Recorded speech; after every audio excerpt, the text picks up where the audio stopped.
Hello everyone, and welcome to another weekly episode of our Langrisser's mobile series.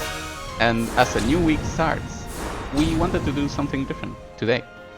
I have been accumulating orichalcum ore here in the equipment shop, and I want to gamble to prove that gambling is actually very good in this game.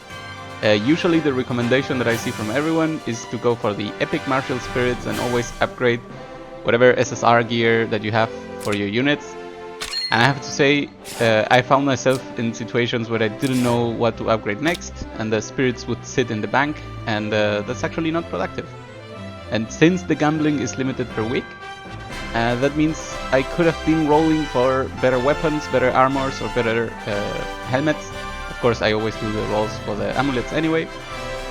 And while, for example, this is the case for Levin, who could totally benefit from 3 stones because we have the Oath of Justice waiting, his power level is really not something that is in question, and this would merely top him off as the strongest character that I have, instead of trying to help the others. For example, I still do not have the Vampire Helmet for Leon or the Aeolus Battle Armor, so we're gonna try to roll for those. Elwyn is in a very good position, but the INS armor could still use one more duplicate. I do not have I believe it's not the Dark Robes, and we will check on the SSR tier list. The armor that we wanted for Luna, and that would be either the Baldur's White Robe or a Tenure Robe, right? I think that is correct. Okay. Or even a Death's Robe, so any of the other good armors for casters. And if we go on, Cherry still doesn't have her Loki. We can find nothing else for Bozel, just one more copy of Baldur's. For Luna, we only need an accessory because currently the assault gear is bugged. For Altamüller, we found all of this, but we could still use the Throne Guardian and the max level Loki Mask, which I know I can get through the stones. But I will try to show why gambling is still good, even if you need stones for other things. In the case of Freya, we are still lacking a better helmet and one more copy of the Yggdrasil's branch. And up to this point, where my team starts needing handovers from the rest of the team, I have almost nothing, or literally nothing, for Bernhard.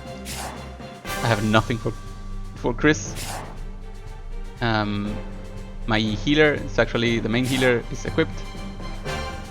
I have nothing for Listel. I do not have a staff for Tiaris. Again, I have nothing for Champagne. Matthew, nothing. Vargas, nothing. Hein, nothing.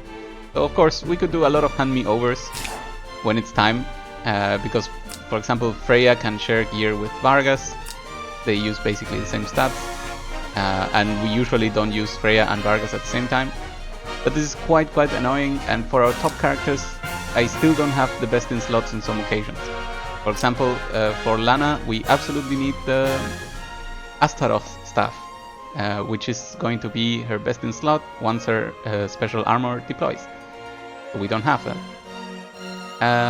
And very recently, because I kept on gambling, I have obtained stuff that is the best in slot for other people. For example, the Ragnarok, which from the Dragons is an incredibly hard drop to get, and from the gambling I actually got twice already. Alright, so without further ado, I want to explain why I think this is a good idea. First of all, it's fun. So we're gonna go for weapons. And immediately we find a Purgatory, which is not a staff that we want. Purgatory is correct. It's what is this called? Fixed damage at the end of the enemy turn. And because we don't want this, we just keep rolling. An Olver staff, that's good, and I will explain why soon. And finally a Bloody Melody. So 2 out of the 3 were complete garbage, and that is fine. First, we'll start by going to them, and then where do we find Bloody Melody? There we go. goodbye. And where is the Purgatory? Purgatory, goodbye. Okay, so first of all, by transmuting 2 of the 3 drops, we already got 200 ores back. So we spent 600 and we got 200 back. And if you notice, I was trying to build an Olver staff for Tiaris. So by rolling another duplicate, I basically got myself a spirit equivalent just for 200 ore instead of 300. So this action saved me 100 ore, and the other 2 only costed me in total 100 more ore. If you notice, we were at 995, and if you consider that this Olver staff is a stone, I basically only lost 100 ore in order to roll for the best possible weapons. So the opportunity cost is really good for rolling these things. Alright, let's go for the armor. Twilight Armor, I do not need this. Twilight Armor, I do not need this. That's fine. Once your once the dust that you have starts dwindling down, it is time to alchemize whatever you have just rolled for. I believe Twilight Armor would be good. This actually could be good for Luna. Thinking, considering about keeping it, because after all, this also would be best in slot. The China server has still not fixed Luna's, so the assault gear bug, which means we won't be seeing that fix for at least 6 more months. Which means we really want to equip Luna with something cool, like an SSR piece of gear. So I could consider this, or I could just continue with her current SR gear, which is actually very competitive because she only needs magic defense when attacking. And then we could just get rid of this one. Let's see, do we have anything else? These bloodline magic pieces can also be put together.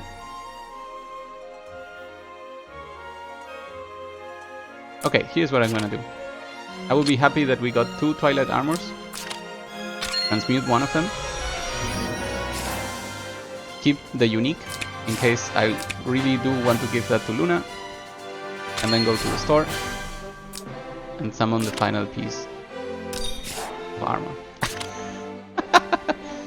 Perfectly enough. This is one of the things that can happen and will happen to you as well. It is possible to roll the same item 7 million times, and this is just RNG laughing at us because we wanted to make a video about this.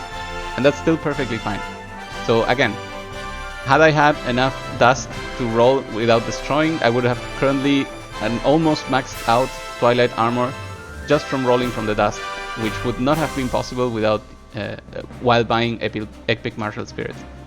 So the rush for the video just proved me that accumulating dust and just rolling for it instead of having to sacrifice it would have paid off.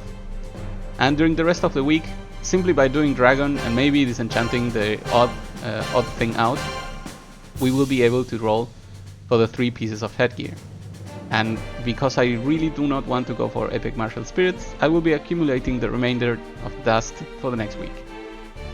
Alright, so this was an attempt to show that dusting is an ongoing effort. It's not a 1 week and then you're done thing. And accumulating dust in order to gamble for the weekly rewards really pays off in the long run. It's always in the long run for this game. Please remember that it's not a sprint to get your characters to the maximum state possible, because you will probably not get there and you will fall somewhere in the way. Alright, so I hope you have enjoyed looking into what I do every week with my dust instead of going for straight upgrades. And soon enough you will see that one day all of my characters will have a lot of SSR gears coming out of nowhere rather than one piece being maxed out at a time. Thank you all very much, and I'll see you next time.